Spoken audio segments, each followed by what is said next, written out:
Welcome, everyone, back to the Fantasy Football Profit Podcast. I'm Craig Phillips, joined as always by Jeff Torrey. And today we're going to continue talking about the free agency moves and what they mean for fantasy in 2024. Last episode, we talked about winners. This time, we're going to talk about not losers. I didn't want to call losers because I don't think these are necessarily losers. I just think it's some of these situations I'm just going to, I'm personally, first thoughts are I'm avoiding in general. Maybe the players, maybe where the offenses, all of that. So that's how I'm going to approach this. And I have a few names. First one I'm going to bring up is Pittsburgh. I actually like Russell Wilson going there for football purposes, right? I think this makes sense. I think they're going to probably be good. I think Russell Wilson is good enough. I mean, Pittsburgh has been good enough with nothing there since Roethlisberger. I think this is a good football move for the Steelers. I don't think I'm going to buy into anything fantasy-wise on this team. Not Russ, definitely not, because I don't think he's going to do much. I think they're going to have a split backfield yet, Najee and Jalen Warren. And I think Jalen Warren's better, but I don't think that's going to happen. And they just traded away, in my mind, their best receiver, Deontay Johnson. So they have Pickens left. I think Deontay Johnson was better. It's kind of interesting. I don't know what you're going to do. And then to top it off, their offense coordinator's name is Arthur Smith. And I'm not a big Arthur Smith fan. Look at the way Arthur Smith used that backfield in Atlanta. You might see the more dynamic player and be like, I want to see more Jalen Warren, but no, you're not going to see it. You're going to get Najee. And the thing is, I don't think they're going to be high scoring. I think they're going to be low scoring. But that might work for them. I'm not going to say, I think they're going to be a decent team, but I cannot find myself drafting any Pittsburgh player. I can't do it. I'm trying to think. I have a hard time. I'm in it for the most part. I'm not so sure about Pickens. I think that there's a price that I would pay for Pickens because I do think his value doesn't get helped by this. I mean, you got to throw to somebody. I get. Yeah, and he had a 1,000-yard receiving year with not a lot going on. I mean, his True. Yards per reception was like 18 yards. It's pretty phenomenal. I don't know. That might just be because they were just chucking it down the field. I think that there's room for him to grow. And Russ, even though he got a lot of crap, but he did actually do a pretty decent job of bouncing back from the year before, which was a disaster. And he still has a very nice deep ball. So I kind of like that with Pickens. But everyone else, I'm in agreement with you. I just can't see anything else working out really. Mm-hmm. And same time, I mean, who knows? Anything happens to Russ, and then we go to the quarterback battle, and that would change the game because what would Fields would run more, and so I don't know, but I'm in it with you. Yeah, and their number 2 is Van Jefferson. They just signed now. That's their number 2 if they trade. The Deontay trade's weird to me, actually. I don't know. I think he's actually very helpful for them. I don't know. He must have just wanted out. Yeah. I don't know. I don't know what else it is. Yeah, but I don't really blame him either. I just think I'm going to avoid the whole thing, and I don't know. I think they're going to be a better football team. I agree. I actually really like what they did as far as the quarterback situation. They took 2 guys that they didn't have to give anything up for. Yep. And now they get to find out. You have Russ on a 1-year contract. Same thing with Fields. You have a young guy that can be dynamic. Can they feel like they work with him? And if both of them if they don't like either of them and they do poorly, they can draft someone or whatever in the upcoming, in the next year's draft. So I actually love what Pittsburgh did. They kind of made everyone else issues work out for them. Yep. Another player, or the player I'm going to avoid, is I cannot see myself drafting Aaron Jones. Now, Minnesota Viking Aaron Jones. And I mean, I was always a big Aaron Jones guy early on. I still think there's something there. I just don't know about that team. Who's their quarterback going to be? Right now, it's Sam Darnold, unless they draft somebody. So it's either Sam Darnold or a rookie who will probably be the 4th, at best, he will be the 4th quarterback drafted. So you're looking at maybe J.J. McCarthy possibly there, which, I mean, I'm a J.J. McCarthy guy, but I don't know how that's going to do for fantasy next year. And I don't know. I mean, they didn't do much on the running game last year, right? And Ty Chandler's there. I think Ty Chandler's decent. I think it's going to be more split.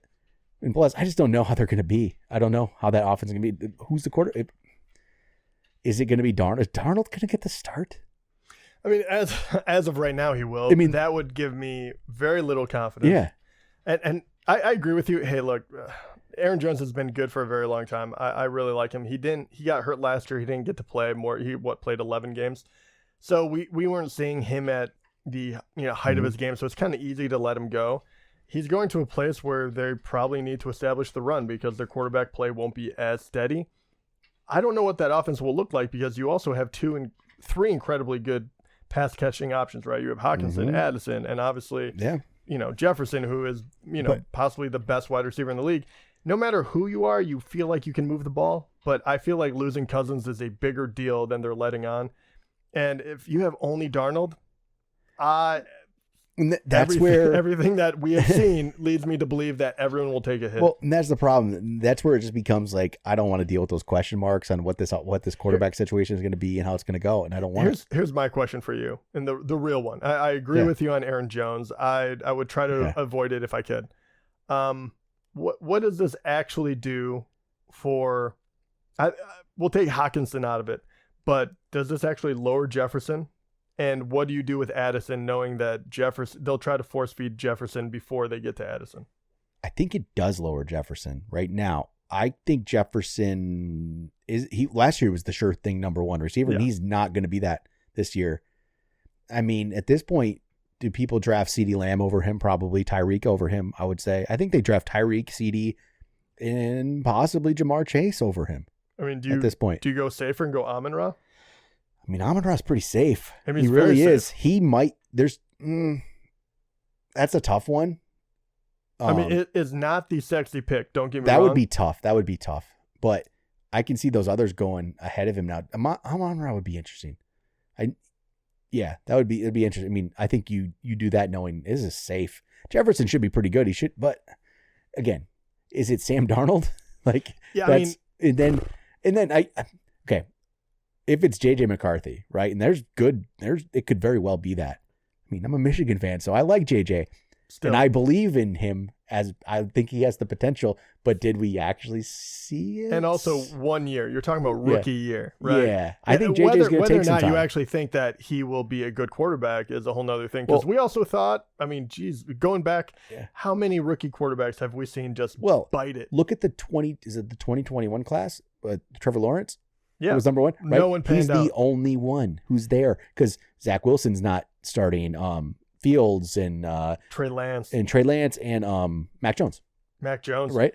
All of them bid it. And let's be honest, even Trevor Lawrence, and this is everyone's discussing. He's kind of an average quarterback. He's not fully to that generational prospect level yet. He very much could take the next step, but everyone is, and this is a whole nother conversation, but everyone's cutting bait because they don't want to pay before they hit that, 5th year extension, all that.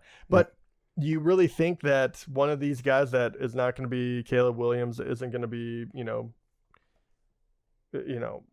man, I mean, it would have to be, JJ would probably be the best case scenario for them, right? Yep. I mean, maybe later on down you go, Penix or maybe Bo Nix or something, but I don't know if that I don't know if that changes my mindset at all, no matter who's there. I don't think it does. Sadly enough, I mean, I just have very little faith in Darnold. So I'm kind of like that would still be a little bit better. I'm saying at their best case, they're getting the 4th best because the top 3 are going top 3. The quarterbacks, they're not getting, obviously Caleb Williams, they're not getting Drake May, and they're not getting Daniels. Right. They're not getting any of those guys. No. So they're getting the 4th guy, whoever that is. So I think I'm going to stay away from. Honestly, I just turned myself into staying away from Vikings. Right? And you start wondering too, is you're kind of like, they wouldn't give up a 4th round for like Fields or something. Yeah, right. I mean, man, they must really. I mean, you're in the same division. Maybe they didn't want to do that, but I don't know. Maybe they. I don't know. So I have another offense that I think I'm going to avoid because I just don't even know. We just brought it up before. It's Titans. It's both. It's actually their running backs and their receivers. And partially because, first off, there's a lot of mouths to feed, but is their quarterback any good? Is really the key. Yeah, Will Levis, can he play? I don't know. He He showed some flashes in his first game, and that was it, right? And he was just tossing the ball. He had one game. He had one game, and he was just throwing the ball. And to be fair, he was otherworldly. He had like 4 touchdowns. Yeah, right? he had a great game, but they're not like they really game plan for him or anything. They paid big money to get Calvin Ridley, which again, what did Calvin Ridley had one game too last year? I think at this point, yeah. Hopkins is definitely past his prime, and then you got the Spears Pollard split backfield. And I just, you gonna draft any of these guys? No, I mean, I'm gonna try not to. No, I'm telling you, the only guy who maybe I could draft out of all of this would be Spears, but I even think he's gonna go too high for where I would actually feel comfortable with. I think, I don't know, maybe I'm wrong. I think unless we hear some hype, and we might be the biggest Spears fan, because I really like the guy. I did too. And I coming out of the draft too, it was kind of like, oh, he is being overlooked. They worried about knee issues, all that. But he showed flashes there too, but they still went out and they got someone, a big name, Pollard, who should be the number 1 running back. So maybe he's not quite ready. But I don't think he's going to go for a lot. I would be surprised if Spears like crept up enough to be that big of a deal, especially in auction. I don't think his price tag will be that much, but I could be wrong. All it takes is one big run in the offseason, though, and then everyone will be thinking that Pollard is over. So I don't know. Well, that's one where you have to wait and see. But I agree with you. I think the Titans have always been a rough offense anyway. You had Derrick Henry, and then you're like end of list, right? Like, you would go after the QB as kind of like a Tannehill would be a great back end top 10 sneaky pick if you needed to stream or have, you don't want to spend anything, but that didn't pan out completely in the last few years.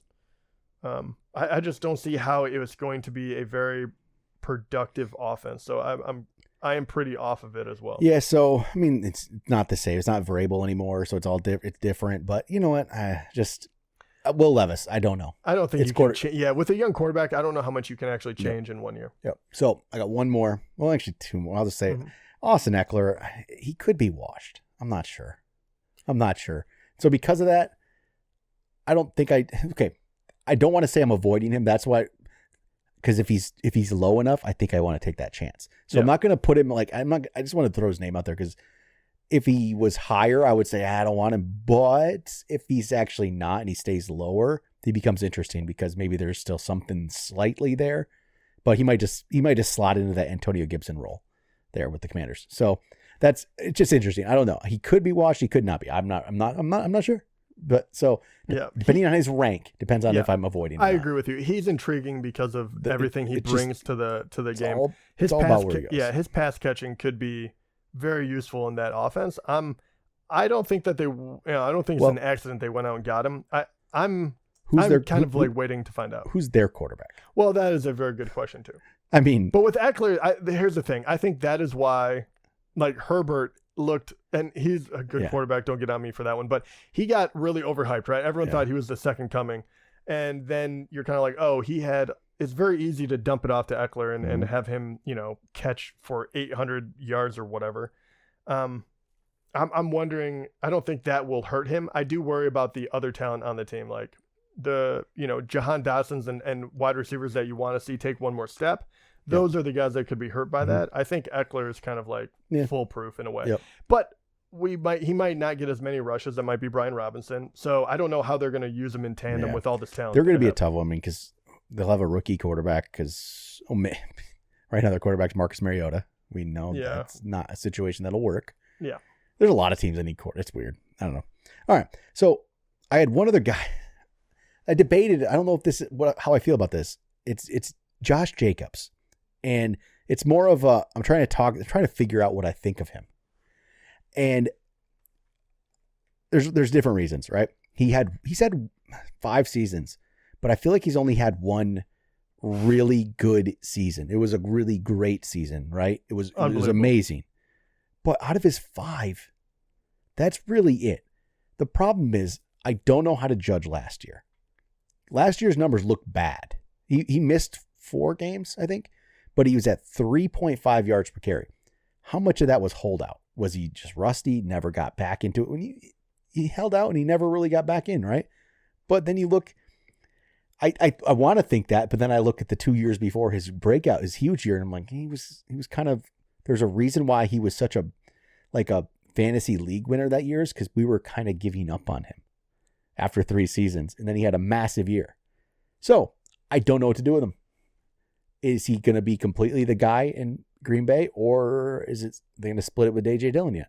Right. I don't know. It gives me pause on drafting him, but it depends on his rank. That's why I don't know. If he's right now, I think he's like 12. If he stays as a running back 2, I think it's a good gamble. I think I would agree with you, but I think he will be back end running back 1 and when all is said and that's done. where I avoid it. Yeah. So that's the key for me, is I'm only going to avoid it because I'm like, what is that last year? Is he only 1 year? Is he a 1 year guy? I think he's better than that. And other people I listen to that know more than I do about running backs, they say he's a good running back, right? Like, I don't think people are out there saying Josh Jacobs is a bad player, but I'm just like, what was last year?